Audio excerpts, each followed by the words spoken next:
Morning family of God, एक बार फिर से आपका स्वागत है आज के मॉर्निंग डिवोशन में। आज का वचन पाया जाता है फिलिपियों 4 अध्याय उसके 19 पर। यहाँ से लिखा, मेरा परमेश्वर भी अपने उस धन के अनुसार जो महिमा सहित यीशु मसीह में है तुम्हारी हर एक आवश्यकताओं को पूरा करेगा। हमारा परमेश्वर हमारी आवश्यकताओं को पूरा करने वाला परमेश्वर है। आपको पता है पहला राजा के 4 अध्याय में जब एक विधवा एलिशा के पास आती है और उससे कहती है तेरा दास मर चुका है, अब महाजन मेरे पास खड़े हुए हैं और कर चुकाने के लिए मेरे दोनों बेटों को बंधु बना के ले जा रहे हैं। एलिशा ने उससे क्या कहा? एलिशा ने उससे पूछा तेरे पास क्या है? वो खुद कर्जदार है, उसके पास कुछ भी नहीं है, परंतु यहाँ पे क्या हो रहा है, वो क्या कह रहा है तेरे पास क्या है? वो कहती मेरे पास हांडी में थोड़ा सा तेल है, इसके सिवा कुछ भी नहीं है। तो एलिशा क्या कह रहा है उससे कि घर जा, अपने सारे पड़ोसियों से बर्तन बांध ले और कमरे को बंद करके तेल को उंडेलते जाना। इमेजिन करिए उसके पास कुछ भी नहीं है, एलिशा के पास मदद मांगने आई है, पर एलिशा मदद नहीं कर रहा है। एलिशा क्या मदद कर रहा है? तो जा और लोगों से मांग क्या, पहले से वे लोगों से कितना कुछ मांग चुकी होगी, पर उधारी में जाकर लोगों से बर्तन मांग रही है। परमेश्वर को धन्यवाद उनके अच्छे पड़ोसियों के लिए जिन्होंने इसको बर्तन दे दिए। और उसने विश्वास किया, प्रॉफिट के वचन पर विश्वास किया कि जैसा प्रॉफिट ने कहा है वैसा होगा। उसको नहीं मालूम था क्या होने वाला है। उसके पास थोड़ा सा तेल है और उसको नहीं मालूम है तेल में कितनी ताकत है। उसको नहीं मालूम है कि परमेश्वर के दास के वचन में कितनी ताकत है। फिर भी वो वहाँ से वापस चले गई। समटाइम सोच रहे थे एलिशा ने ऐसा क्यों बोला। एलिशा उसके रुपये पैसे से मदद कर सकता था। एलिशा उसको राजा के घर में नौकरी लगा सकता था। एलिशा उसके बच्चों की नौकरी लगा सकता था। एलिशा राजा से मदद मांग सकता था।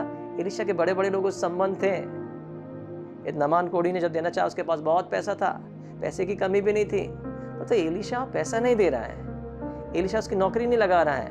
एलिशा उसको एक वचन दे रहा है।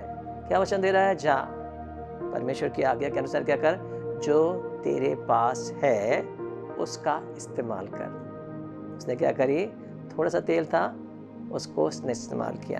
घर गई, चारों तरफ के लोगों से बर्तन में मांग के लाई, दरवाज़ा बंद कर दिया। आपको पता क्या हुआ? जब उसने तेल उंडेलना शुरू किया, उसके बच्चे एक के बाद एक बर्तन लाते रहे। तो थोड़ा सा तेल कितना बढ़ता गया। सारे बर्तन भरते जा रहे हैं। एक बर्तन भर गया, फिर दूसरा भर गया, फिर तीसरा भर गया, 10वां भर गया, 20वां भर गया। बर्तन भरते गए हैं, परंतु वो तेल बंद नहीं हुआ, वो धार बंद नहीं हुई। वो कब बंद हुई?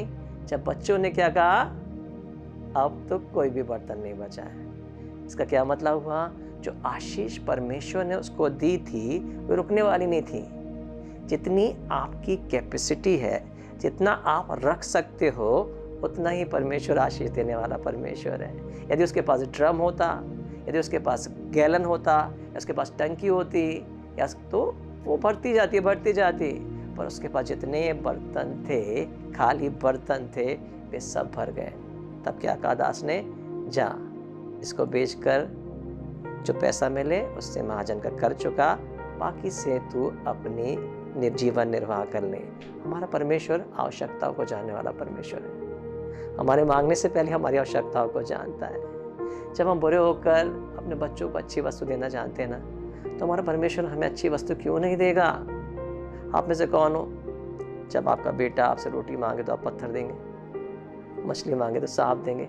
हम नहीं देते हैं। जब आपका बच्चा खेलने जाता है, माँ को पता है लौट के आएगा, भूख चिल्लाएगा, माँ पहले से ही उसके लिए रोटी बना के रखती, खाना बना के रखती। स्कूल से आएगा, पहले से टिफिन तैयार है।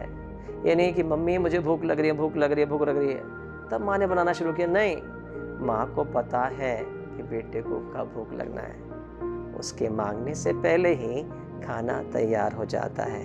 हमारा परमेश्वर हमारी ज़रूरतों को जानता है। आपका पिता आपकी ज़रूरतों को जानता है। हम सोचते हैं जैसे हमें परमेश्वर को पता नहीं है। वो आपकी आवश्यकताओं को जानता है। विश्वास करिए, गौरैया, एक एक गौरैया को खिलाने वाला परमेश्वर जो 2 पैसे की है, आपकी सारी आवश्यकताओं को पूरा करेगा। दूसरी बात देखेंगे महिमा सहित। दूसरा इतिहास के 9वें अध्याय में हम देखते हैं, जब शीबा की रानी सुलेमान की चर्चा सुनती है, सुलेमान को परमेश्वर ने कितना बुद्धिमान बनाया है, कितनी महिमा दी है। सुलेमान की कीर्ति सुनकर जब उससे मिलने को आती है, तो शीबा की रानी, दूसरा इतिहास के 9वें पद में, पहले पद से पढ़ रहा हूँ, क्या लिखा है? जब शीबा की रानी ने सुलेमान की कीर्ति सुनी, तब कठिन कठिन प्रश्नों से उसकी परीक्षा करने को यरूशलेम चली। यह बहुत भारी दल, मसाले और बहुत सोने और मणि से लदे हुए ऊंटों के साथ उससे मिलने आई। जो सुलेमान से मिलने आ रही है, एक राजा से मिलने आ रही है, खाली हाथ नहीं आ रही है।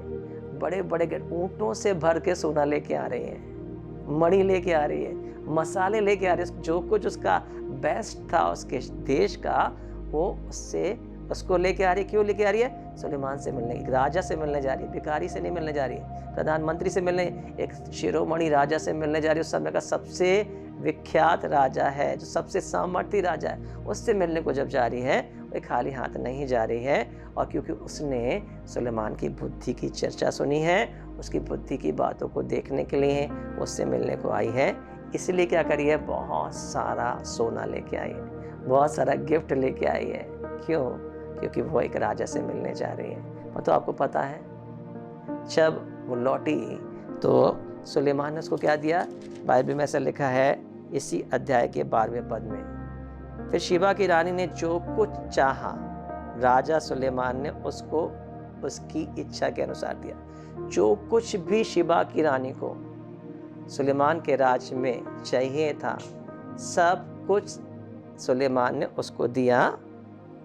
यह उसके अधिक था जो वह राजा के पास लाई थी। मतलब जो कुछ वह राजा के पास लाई थी ना, उससे बहुत अधिक सुलेमान ने उसको वापस लौटाया। शीबा की रानी अपनी हैसियत के अनुसार, अपनी कुवत के अनुसार, अपने आप को दिखाने के लिए कि मैं बड़ी हूँ, कीमती पत्थर सोना को लेके, मसालों को लेके आई। पर सुलेमान जानता है कि मैं इससे ज़्यादा बड़ा हूँ, मैं इससे हल्का नहीं हूँ। उसने अपनी महिमा के अनुसार शीबा की रानी लाई, पर सुलेमान ने उसकी महिमा के अनुसार उसको लौटाया। सुलेमान बहुत सामर्थ्य है, बहुत धनवान है, वो गरीब नहीं है, उसके परमेश्वर उसको बहुत आशीष दी है। वो कैसे इस शीबा की रानी के सामने काम हो सकता है, अपने आप को गिरा सकता है या अपनी बेइज्जती करा सकता है? यदि शीबा की रानी ज़्यादा दे रही है, इसका मतलब शीबा की रानी ज़्यादा रईस है। पर सुलेमान शीबा की रानी से बहुत बहुत ज़्यादा रईस है। जब शीबा की रानी इतना दे सकती है, उसने बोला, जब ये गरीब होकर इतना दे सकती है, मैं तो रईस हूँ। इसीलिए उसने अपनी महिमा के अनुसार शीबा की रानी को दिया। कहीं शीबा की रानी ये ना बोले कि मेरे पैसे से धनवान हो गया। आप जानते हैं, जब ये वचन हम पढ़ रहे हैं कि परमेश्वर भी अपने महिमामय धन के अनुसार, जब भी आप परमेश्वर के पास अपनी इच्छा के अनुसार कुछ लेके जाते हैं, कई बार हम इस वचन को ऐसे ही पढ़ते हैं, हम समझ में नहीं आता है, पर हम कई बार केवल 19 को पढ़ते हैं। परंतु यदि आप 18 से पढ़ेंगे तो यहाँ लिखा है फिलिप्पियों 4:18 में, मेरे पास सब कुछ है पर बहुत आयत से भी है। जो वस्तुएं तुमने इफ्रितुस के हाथ से भेजी थी, उन्हें पाकर मैं तृप्त हो गया हूँ। वह तो सुखदायक सुगंध ग्रहण करने योग्य बलिदान है, जो परमेश्वर को भाता है। पौलुस के पास कलीसिया के लिए लोगों ने क्या, फिलिप्पियों की कलीसिया ने इफ्रितुस के हाथों से कुछ भेजा था। हो सकता पैसा हो सकता अनाज हो सकता कोई कीमती चीज़ हो, यहाँ लिखा नहीं है, पर कुछ भेजा था। इसीलिए पौलुस क्या कह रहा है, जब तुमने मुझे नहीं परमेश्वर को दिया है, जैसे शीबा की रानी ने सुलेमान को दिया, तो क्या कह रहे, तुमने क्या दिया? परमेश्वर के हाथों में परमेश्वर को सौंपा है। इसीलिए अब परमेश्वर भी क्या करेगा? उसके महिमा सहित, उस धन के अनुसार जो उसकी महिमा के अनुसार है। आपको पता नहीं आपका परमेश्वर कितना ज़्यादा हालेलुया और रईस है। उसके पास किसी भी बात की कमी नहीं है। वो स्वर्ग में रहता जहाँ की सड़कें ही सोने की हैं। तो वह अपने महिमा के धन के अनुसार आपकी आवश्यकताओं को पूरा करेगा। आपकी आवश्यकताओं को कैसे? आपकी जितनी आवश्यकता नहीं है, हो सकता है आपकी 100 रुपये की आवश्यकता, उसके 200 रुपये, पर परमेश्वर 100 रुपये देखिए आप छोटा नहीं हो जाएगा। यदि आप अंबानी के पास जाओगे, उससे पैसा मांगोगे, 100 रुपये दे दें, क्या अंबानी का बोलेगा मेरी बेइज्जती कर रहा है, ये मांगना ही था तो मुझसे 1 लाख मांगता, 1 करोड़ मांगता, मुझसे 100 रुपये मांग रहा है। परमेश्वर भी अपने महिमा के अनुसार, अपने महिमा के धन के अनुसार, उसके स्टैंडर्ड से आपकी आवश्यकताओं को पूरा करने वाला परमेश्वर है। जब भी आप कुछ भी परमेश्वर को परमेश्वर की महिमा के अनुसार देते हैं तो वह अपनी महिमा के अनुसार आपको निश्चित रूप से लौटाएगा। परमेश्वर आपको आशीष दे।